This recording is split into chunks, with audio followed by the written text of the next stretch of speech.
Simenon's Maigret, a series of plays based on the novels of Georges Simenon.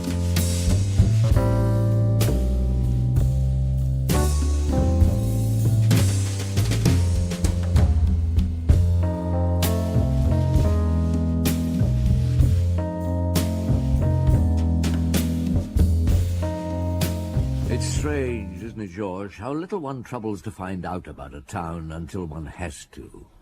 What gave rise to that not very profound remark, Jules? It wasn't meant to be profound, it's just a fact. Were you thinking of any town in particular? I should think it's true of all towns, cities, villages.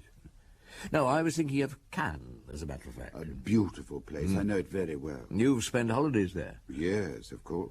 Many times.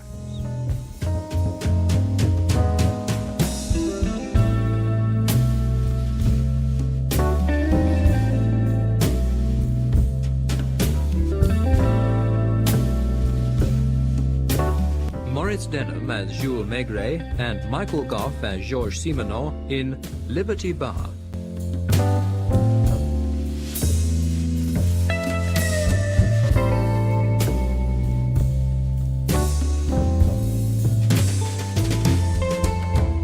What comes to your mind when you think of Cannes? Let's see. Cactus, palm trees, the blue of the sea I remember in particular. It never seems quite so blue anywhere else. The Provençal Hotel, very plush. I remember the air humming with the heat, the glare of the sunlight. People moving about like shadows, shadows in white suits, white dresses, with tennis rackets in their hands. There you are, you see. What do you mean, there I am? Well, that's the Cannes I'd always known. And then one day I went there on a case, a murder case.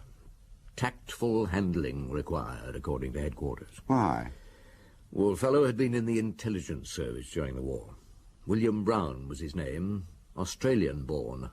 Lot of money. No longer in the public eye, but still worth a headline or two on a slow news day. And that was to be avoided. You were there in the summer, of course. Yes. One of the local police inspectors, a young fellow named Boutique, met me at the station in a pearl-grey suit with a carnation in his buttonhole. Oh, very colourful. He took me to the scene of the crime in a fiacre, if you please. There I was, trotting along the seafront in this horse-drawn carriage, sitting alongside a police inspector in a Panama hat. Not what one's used to at the Quai des Orfèvres. But very restful, very Cannes. Well, that's what I thought. It was only later I found Cannes had back streets, dingy little houses, seedy little bars. But at the beginning it was just like the start of a holiday. The fellow was murdered, or rather the body was found, a mile or so along the coast here, at one of the poorer villas on the Cap d'Antibes. I didn't think there were any poorer villas on the Cap d'Antibes. There aren't many, sir. This one was probably beautiful at one time, but they let it go. They? Brown and his 2 women. He lived with 2 women? Yes, for the past 10 years. One of the women was his mistress, Gina Martini. The other one's her mother. There was no servant. Sun's not in your eyes, is it, Chief Inspector? I can always pull the awning down a bit. No, it's very pleasant. Well, go on, tell me the facts. There's a garage in the garden where Brown used to keep his car. Shabby old thing. He used it chiefly for shopping in Cannes. Yes? For 3 days, however, the car was left standing night and day in front of the house. People noticed, but nobody bothered. It was nobody's business. And it wasn't till Monday evening... What's today? Thursday, isn't it? Yes, sir. Right, go on. On Monday evening, a butcher was driving past in his van when he saw the car start. You can see his statement, sir. He was coming up behind it, and first of all he thought Brown must be drunk as the car started kangarooing along. Then it went steadily for a moment or two, but at the first bend it crashed into the rocks by the roadside. How far was that? 50 or 60 yards, no more. Well, the butcher pulled up, but before he could walk across to it, 2 women got out of the car and started running towards the town. Were they carrying anything? 3 suitcases. It was getting dark. The butcher didn't quite know what to do. In the end, he simply drove past the women and reported what he'd seen to the first policeman he came across. Word was sent out, and a watch was kept. Before long, they were spotted making for the station. Had they still got their suitcases? They discarded one on the way. It was found yesterday, hidden in some bushes. What explanation did they give? First of all, they said they were hurrying off to see a sick relation at Lyon. But the chap who caught them was shrewd enough to ask them to open their luggage. And what should he find but a packet of bearer bonds and about £800 in Bank of England notes? So he arrested them? Yes. Quite a crowd collected, so he escorted the two women first to the police station and then to the local prison where they were locked up for the night. The house was searched? First thing next morning. At first they found nothing. The two women pretended they didn't know what had become of Brown. Finally, a gardener pointed out a place in the garden where the earth had recently been dug up. And a couple of inches deep, they found Brown's body, fully dressed. And what did the women say to that? They changed their tune at once. What they said now was that 3 days before their flight, Brown had driven up to the house. They were surprised he didn't put the car away in the garage at once. Gina looked out of the window and saw him staggering up the garden path. Well, thinking he was drunk, she started shouting at him. Then he fell full length on the doorstep. Dead, of course. As dead as a doornail. When we examined the body, we found he'd been stabbed between the shoulder blades. And they kept him in the house for 3 days without saying a word about it? Exactly, sir. In the end, they buried him and took to their heels. Taking the money and the bearer bonds? And all the valuables they could carry. You can understand the car standing 3 days on the road. Gina could hardly drive at all. She'd had a few lessons, but wasn't up to backing the car into the garage. Was there any blood in the car? Not a sign. But then they swear they washed it off. Well, is that all? Yes, sir. Except that they're furiously indignant and demand to be released. Do they, indeed? Ah, there's the villa. I think I'd like to take a look around on my own, if you'd let me have the keys. Certainly, sir. Look, why don't you go and collect the two men and bring them over here? Then I can have a chat with them on their own home ground. Put them at their ease a bit more than my going over to the prison. May get more out of them that way. Right you are, Chief Inspector. I'll drop you off here and bring the ladies back as soon as I can. Come in, ladies. I hope the police have at last read. Yes, of course, of course. Now do come in and make yourselves at home. I just wanted us to have a little chat, the three of us. Have you found out anything? Take care, Gina. Tell me, what did Brown usually do with himself in the evening? We seldom went out. As a rule, my daughter read while I Let's sat in talk about him. He used to listen to the wireless. The fonder one is of real music, the more one hates Was it. his health good? Oh, if only he'd listened to me, he'd never have been bothered by his liver or his kidneys. Now, you told the police he drove up just after 5, walked up the garden path, and then fell on the doorstep. Yes, just as if he were dead drunk. I shouted out to him from the window that he could come into the house when he was sober again. Did he often come home drunk? Oh, if only you knew the patience we've had to show during the 10 years Did he often come home drunk? Whenever he went off on one of his bouts, that's what we used to call them. And these bouts were frequent? Generally once a month. How long did they last? Oh, he'd be away 3 days, 4 days, sometimes even longer. And when he came back, he'd be filthy dirty and soaked with drink. But you didn't stop him going off again the next time. Well, Oh, surely the two of you had some influence over him. we couldn't stop him going to get the money. The money? I see. And you couldn't go with him? This is all very painful, Chief Inspector, but I must explain the situation. You see, we weren't married. Of course, William always treated me as his wife, even to the point of having Mamma to live with us. And I was known to the people here as Madame Brown. Otherwise, I should never have been accepted. Neither should I. So that was why you let him go off every month, to get his money. Where did it come from?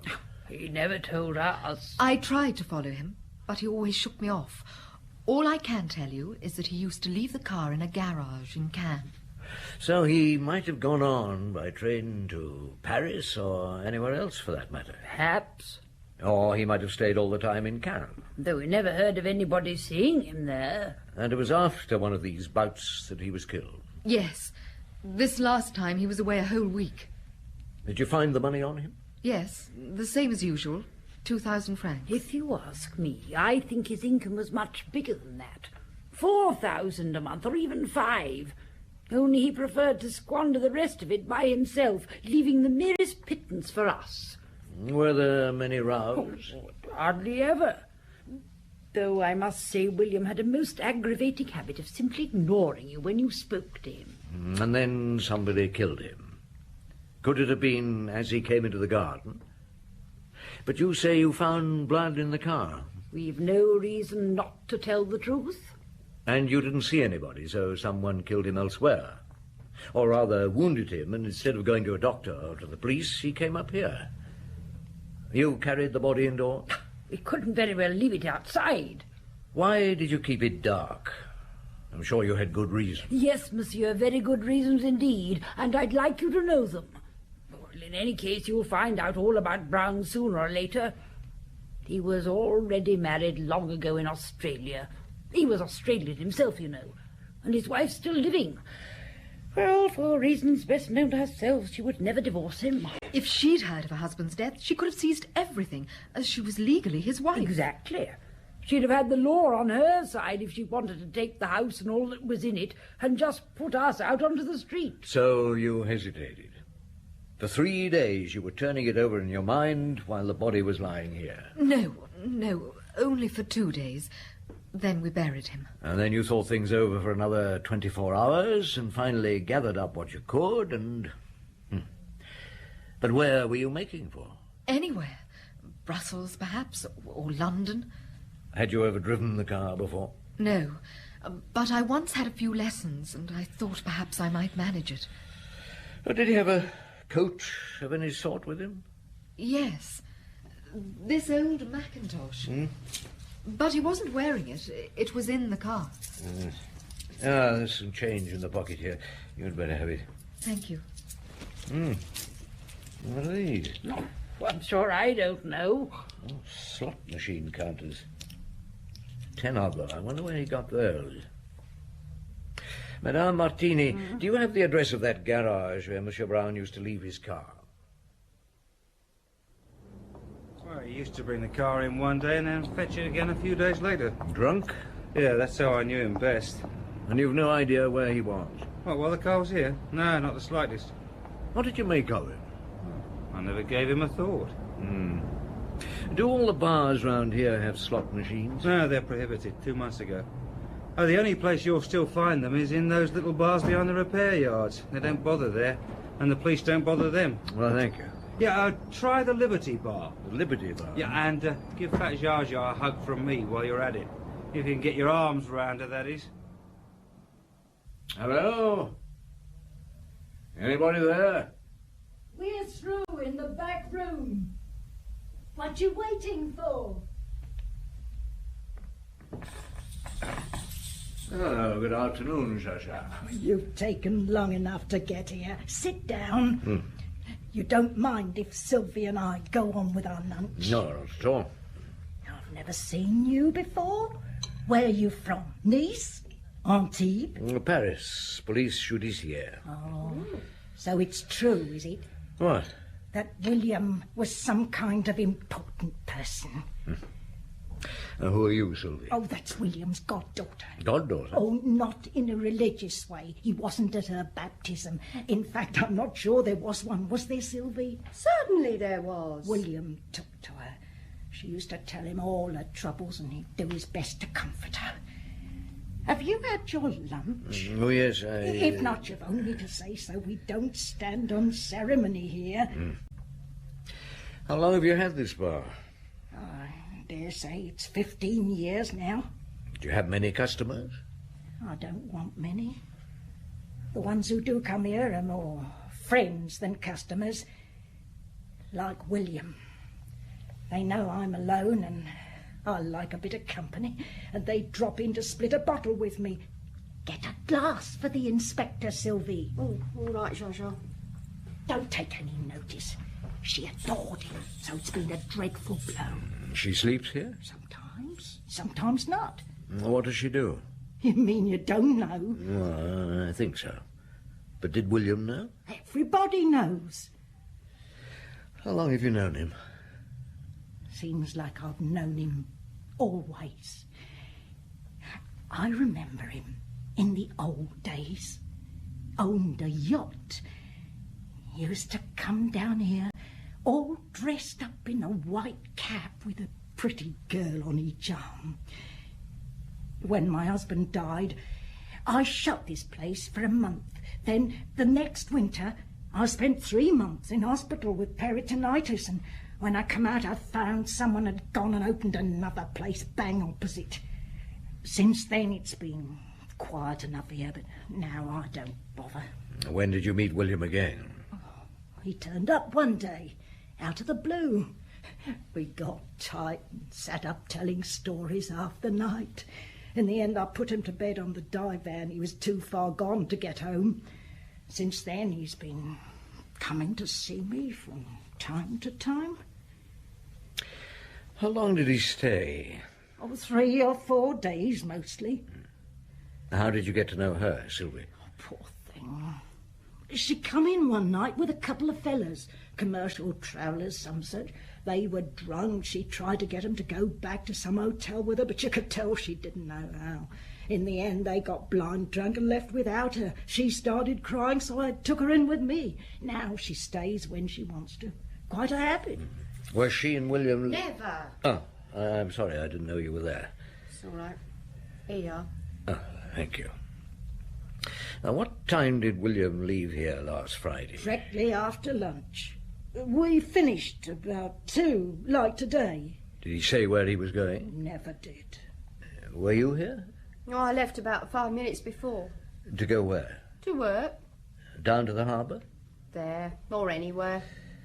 According to the 2 women up at the house, he didn't get there until after 5. Did he go to other bars like this? Not as far as I know. Anyway, there aren't any other bars like this. What attraction do you think Brown found there? In Liberty Bar? Let me ask you a question. Ever heard of a drink called gentian? Yes, the drunk's last resource. Isn't very alcoholic, but when you've spent a lifetime soaking up every drink imaginable, it's about the only thing you can still get a kick out of, right? Yeah. Liberty Bar was the same thing for Brown. No vice, or at least no malice. A place where nothing had to be explained. The last refuge of a man who sampled everything and lost everything. And as a reaction, of course, against those other 2 women. And against the respectability and the boredom, the straight-laced Australian sheep farmers. Oh, he embarrassed them. I realized that the moment his son turned up. Although, apparently, it was common knowledge around the Riviera that the son wasn't as straight-laced as he'd have liked everyone to believe. He had a mistress tucked away somewhere, didn't he? Like father, like son. Oh, but he was very discreet, not like father. A widow installed in a little villa in Cap Ferrat. Whenever he left his hotel to visit her, he went out and came back in again by the staff entrance. So as not to scandalize the hall porter? Something like that. But this time his mind wasn't on his merry widow. All he could think of was getting his father buried as quickly as possible and getting back to his money-making. I saw him in the suite he'd taken in the Provençal Hotel. Take a seat, will you, Chief Inspector? Thank you. Are you handling this case? Yes. It's an absurd affair, isn't it? Oh, not so absurd as all that. I mean, annoying. It's always annoying to get a knife between your shoulder blades. Still more when you die of it. You know, perhaps, that my father led a rather wild life. He certainly had a mistress. That's not all. Far from it. I'm sorry to have to speak like this, but if you don't understand the situation, you may put your foot in it. My father came to Paris many years ago without my mother. He nearly ruined us. Eventually, my mother managed to take the business out of his hands. She suffered a lot. And it was she who put the business on its feet again? With my uncle, yes. Her brother, I suppose. Yes. My father seemed to have lost all sense of dignity. We don't need to go into details, I'm sure you understand. One question, Mr. Brown. Where were you last Friday? Last Friday? What's on your mind? Nothing. I simply asked you where you were. Has that any bearing on the case? Perhaps it has, perhaps it hasn't. I was in Marseilles. One of our ships was arriving, the Glasgow. You didn't see your father? I didn't. One more question. Who paid your father his allowance, and how much was it? I did. 5,000 francs a month. Thank you. Good evening. Is that all? Yes, that's all, thank you. Well, I had this ready. I thought some police charity might like... I expect I shall see you at the funeral. Good evening. Thank you for letting Sylvie and me know about the funeral, Inspector. I wouldn't have liked to have missed it. Come on, Zsa Zsa, let's be getting back. Where's his son gone to? Oh, he's over there, just getting into that taxi. He didn't hang about, did he? Neither did your friend. What friend? The man who was speaking to you before we went into the church. Oh, Joseph. He brought us here. He's a waiter at the casino, and he's Sylvie's gentleman. He's a friend. I see. Excuse me, will you? Madame Martini. Madame? Chief Inspector, who are those women over there? Well, I don't know exactly. They oughtn't to have been allowed. Where do they spring from, creatures like that? And his son's here as well, isn't he? Oh, I suppose he'll be wanting to come to the house. Well, he may, but I don't know. We must be getting along. We've got a lot to do. Goodbye, Inspector. Goodbye, ladies. So they're the ones. Was he really married? Where's Sylvie? She's gone on. A funny funeral. I don't know why, but I'd never have thought it would be like that. I couldn't have cried if I'd tried to. It's as if it wasn't a real funeral at all. Are you the proprietor of this hotel? Yes, sir. Oh, here, sit down. You look worn out. Yes, I am. Have you any idea how many small hotels there are in this town? Oh, I see. Police. Now, I don't envy you your job. Well, who are you looking for? Oh, this man here. Between 2 o'clock and 5 o'clock last Friday. Oh, sorry. Never seen him. Or this girl? Oh, yes, that's Sylvie. She's upstairs. Alone? No, but they haven't ordered drinks. They shouldn't be long. Do you want a drink? No, thanks. Who's the fellow with Sylvie? Oh, I don't know him. Came in that taxi parked outside. Sylvie got here a few minutes later. The taxi driver said he's been taking him around all day. Took him to a funeral this morning. Then he brought him here. Did he, my God? Hello, Sylvie. Inspector? Is your friend dressing? Please, someone's expecting me. Well, he'll have to wait. What do you want with me? Is Harry Brown still upstairs? I don't understand. No, give me that bag. No. You usually carry that much money around? Please. Look, any more fuss and I'll put you in handcuffs. Oh, damn, is that... Yes, it is, I'm afraid, sir. The man who was upstairs. Well, how the hell did he get out? Well, there's a side door. Some people are rather shy. Now you tell me. Can I use your phone? Yes, of course. Is Joseph waiting for you somewhere? Joseph? Your friend? Yes. Or shall we say your protector? We'll go and pick him up and then put the two of you in cells for a while. Hello, Maigret here. Send someone over to the Provençal Hotel and ask Mr. Harry Brown, politely but firmly, not to leave the hotel until I've seen him. If necessary, stop him going. Inspector. Excuse me a moment. Yes. That's all, James. You can take the telephone into the next room. Yes, sir.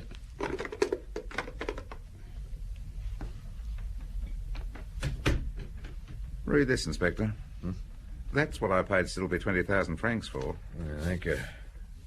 Huh? Your father's will? Yeah. I must first of all explain a few things to you. Before his marriage, my father owned a very large estate in Australia. When my mother married him, she brought with her an estate that wasn't much smaller. And with the union of the two properties, my father became the biggest sheep breeder in the country. Then later, there was a lawsuit here in France, and he came over to see it through. He came alone? Alone. And he never went back? No. Proceedings dragged on. For 2 years, he kept putting off his return. Who looked after things out there? Well, everything was going to pieces. Until at last, my mother took over the business. For a long time, my father lived on credit, and we paid his debts. And then you stopped paying? We never left him destitute. But the more we paid, the more he spent. So there was nothing for it but to cut him right down to 5,000 francs a month. Apart from the allowance you made your father, did you have any contact with him? Not directly. Indirectly? Any communication was sent through the bank that paid the money. A bank in Cannes? Yeah. And did you communicate with him just before his death? The bank manager saw him on our behalf. The last time he drew money? Yes. Allow me to explain. The situation between my father and the family was never really cleared up. He was still fighting for what he claimed were his rights. So there's a lawsuit still on? Yeah. It's been going on these last 10 years. And all the family was against him? All, without exception. Well, what were you offering him to fade away and leave you in peace? £10,000. Would he have been better off with that than with his allowance? Decidedly. Particularly if he'd bought an annuity. Then why did he refuse? To annoy us. It had become an obsession with him. He was absolutely determined not to leave us in peace. He even told the bank manager that he'd taken steps to ensure our troubles continuing if he died. How? He'd made a will. You're holding it now. And who do you think were his heirs? 4 women. Did you know the terms of the will? Until today, I knew nothing about it. Well, soon after I got back from the funeral, a man asked to see me. Was his name Joseph? He didn't say. He showed me a copy of the will and said I could buy the original for 20,000 francs if I went to a certain hotel. You mean to tell me that you've been conspiring to destroy a will? The will's not destroyed. It's in your possession. Do as you think fit. I shall be staying here until you give me permission to leave. Who the hell is she? Are you looking for Jar Jar? Oh, yes. Who are you? Inspector Maigret. Ah, then I've got a message for you. She'll be back in a few minutes and asked if you'd mind waiting. I'm to let you in. There you are. Make yourself at home, she said. The switch is on the right. Thank you. Hello, Provençal Hotel? Chief Inspector Maigret. Has Monsieur Brown received any visitors? A fat woman, when? Has she left? Oh, no, it's all right. She's here. Good evening, Jaja. Oh, there you are. Sorry I was so long. Oh, dear. My legs. I've just seen that poor child Sylvie down at the police station. There's nothing bad about her, you know. It's always those that have to pay for the others.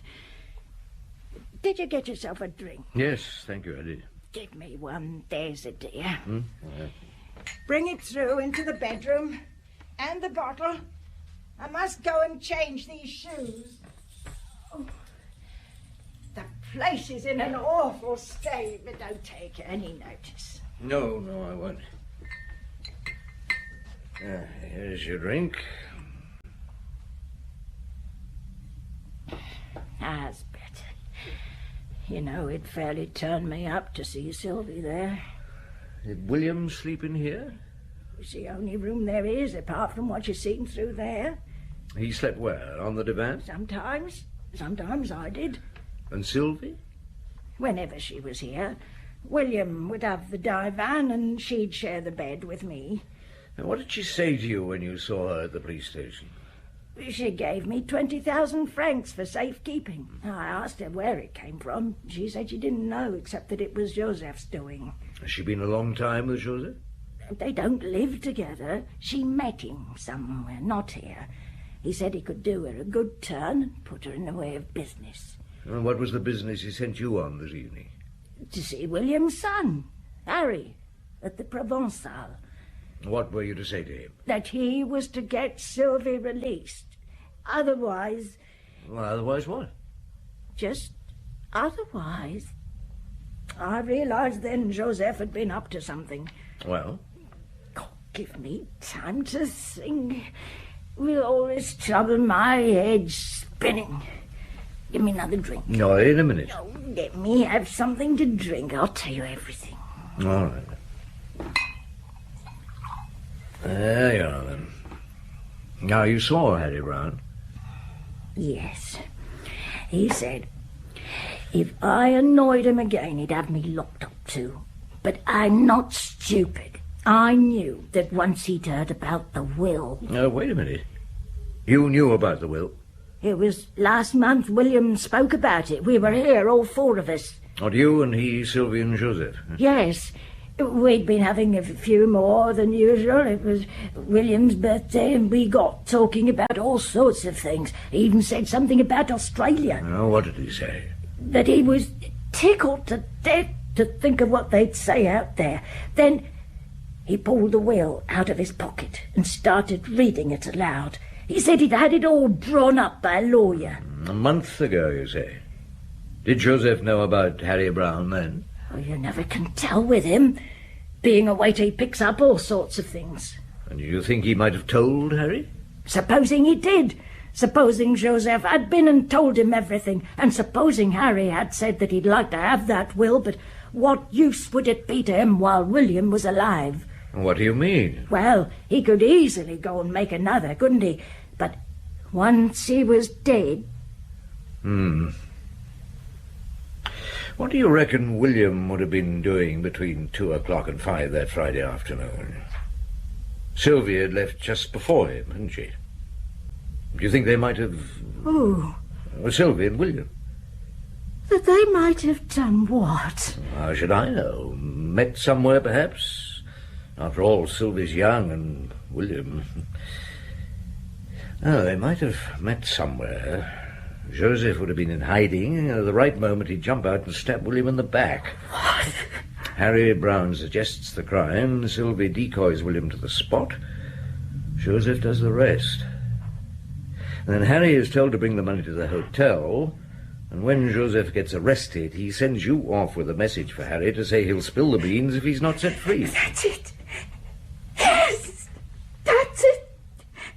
And me thinking, no, it's not true, it can't be. It's not true. Not Sylvie. Put that bottle down. Charger! Oh, God, no.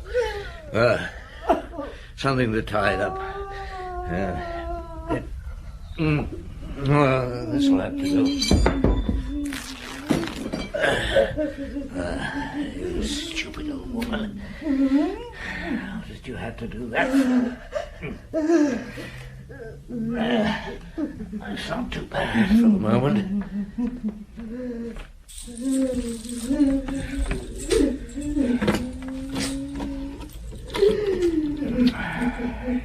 Come on. Hello, police here. Emergency. Send a doctor to Liberty Bar. A woman has cut her wrist. Liberty Bar. For the love of God, get a move on. How will she be, Doctor? Well, it's hard to say. She'll never know old age, that's for certain. Well, I can't do anything else. At least not until the morning. Then we can see about getting her moved into hospital. If she'll go. Yes. Well, we'll see about that. Well, good night, Inspector. Good night, Doctor. Thank you. Don't leave me. I'm frightened. Where's he gone to? Where's that little man? I don't want... It's all right, Joshua. Just be quiet. Who's that? Why is there no light in the bar? What's happening? No, don't make a noise. Oh, now, don't worry. I'm not leaving you. Come in. I've got Sylvie here. Shasha! Oh, my poor Shasha! Go away. But Shasha, It's her fault, that filthy little whore. I hate her. Do you hate her? Lie down, Joshua. I shan't let her get away with it. Look, do you want a drink? Now that it's all up with me, you don't care how much I drink, do you? It's all her fault. What do you mean it's her fault? She's talked. I know she's talked. Or they wouldn't have let her out. Joseph didn't send me off to see Harry Brown. I went on my own. Yes. Jaja, it wasn't William who slept over there on the divan, was it? No, it wasn't. He slept here in my bed. He came to Liberty Bar for my sake and nobody else's. You might have guessed that long ago. I guess that you loved him. And he loved me. He was happy here. He told me so over and over again. I never suspected a thing. I've been a fool. Sylvie nowhere to go. I took her in out of the kindness of my heart. I never meant to hurt you. He wanted me to know. Yes. blame it onto him. Just look at her. She wanted to get him, and Joseph wanted her to. That pimp of hers. Didn't take him long to guess that William had money. If he hadn't thought of it before, there was the will. Joseph stole the will from this room. William had talked about it. Joseph knew a will was usually good for a bit of blackmail. Then he set Sylvie onto him. No, that's not how it happened. One day, I saw her giving William a nod as she went out after lunch. She'd only been gone a couple of minutes when William followed her. As soon as he'd left, I put my things on. Do you know where she waited for him? At the hotel? The Beau Séjour, yes. I wanted to go in and knock on their door and beg Sylvie to give him back to me. There was a shop on the corner that sold kitchen knives, and while they were up there, I went in. I bought a knife. Then they came out, those two. He bought her some chocolates. Then she went off and he went to the car. I knew the road he'd been going along, so I went and waited. As soon as he saw me, he stopped and opened the door. There was nobody about, and I shouted at him, "I've got something for you, and it's for her too." And you stabbed him? I can't remember what happened next. I suppose he pushed me out and slammed the door. There was no knife in my hand. I must have dropped it in the car. When I woke up next morning, I could hardly believe it. Oh, William. My poor William. It isn't true. Come out into the bar. It isn't true. I must make you understand. I love Zsa and I'd never have done it if he hadn't begged me and begged me. Well, he kept on begging me, and how could I refuse him when every night with other men Keep your voice down. Oh, let her hear. If she thinks it over, she'll understand. And when I did go with him, I didn't even want Joseph to know. I was afraid he'd take advantage of it. Was that the first time? The only time. It's quite true about the chocolates. He was mad. Treated me as if I hadn't been a tart. And that's all? I'd no idea Zsa killed him. I thought it might have been Joseph. I was afraid. When he told me to go to the Beau Séjour where somebody was to bring me some money. I didn't know who it was till he came into the room. What else could I do? Is Zsa badly hurt? No. No, I think she's sleeping. Now, stay with her. And when she wakes up, you'll tell her that I've gone. For good. You'll tell her that she's been dreaming, that she's had a nightmare. I don't understand. And Joseph? You love him? One has to have a man. And William? Oh, that was different. He wasn't one of us. Now lie low for a while. We'd better all forget about Liberty Bar. Thank you. Zsa, I tell you, she's the best woman in the world. I know. Now look after her, Sylvie, for as long as she needs it. There's the will, Mr. Brown. You mean It's yours. After all, you paid 20,000 francs for it. We're only too anxious to treat them generously. I was thinking of 100,000 francs to each of them. I hope you understand. It's not the money we're concerned about, it's the scandal. Oh, I understand. In France... Yes? Well, in France, scandal doesn't matter as much as in my country. No. No, there was one other thing. Yeah? I believe you have a friend, a lady whom you visit in Cap Ferrat. Does this have any bearing upon the case? Well, only indirectly, and of course the case is closed. But your father had what we in France would call a love affair with those women. I'd be interested to know how you think your Australian acquaintances would refer to your friendship with the widow of Cap Ferrat. I shall report you to your superiors for that remark, Chief Inspector. No, Mr. Brown. After all, I did not make the remark as a policeman. It was unofficial. As I said before, the case is closed. That will you have there never existed. Your generous gifts to the four ladies will be greatly appreciated. And there'll be no scandal either here in France or in your country. Good morning, Mr. Brown. So your report was what? Murder by person or persons unknown? And that let everyone carry on living as usual.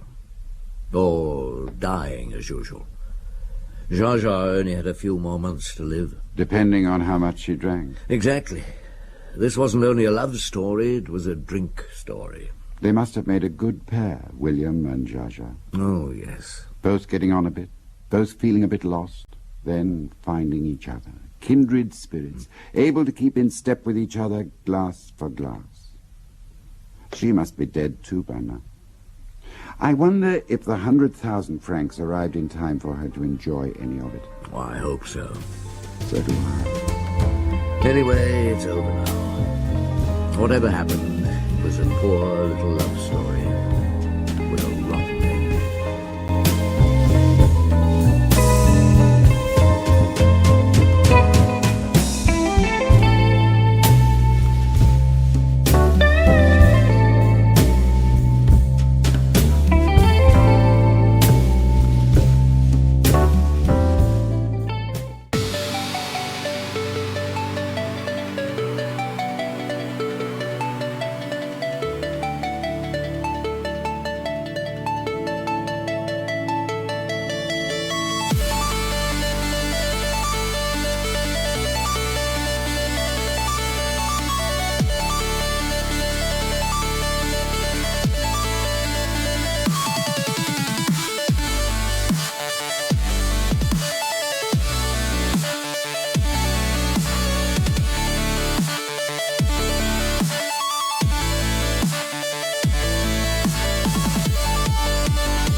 just me, and you're just you. But somehow, that's everything we need.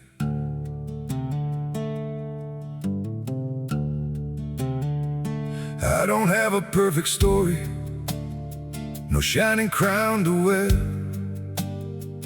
just a heart that keeps on choosing you in every prayer. You're not made of fairy tales, you're not some distant dream, just the one who feels like home in ways I can't explain. I'm just me and you're just you, nothing more, but it feels true. No disguise, no in-between, just the way it's meant to be. We don't need to be someone, we don't have to chase the sun. In this world so wild and free, you belong with me.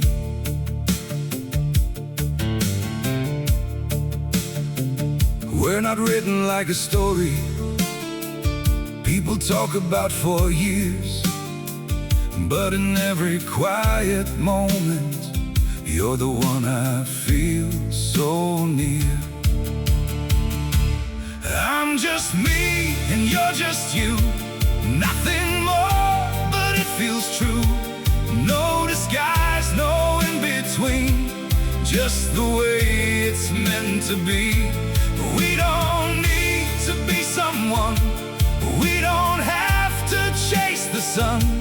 In this world so wild and free,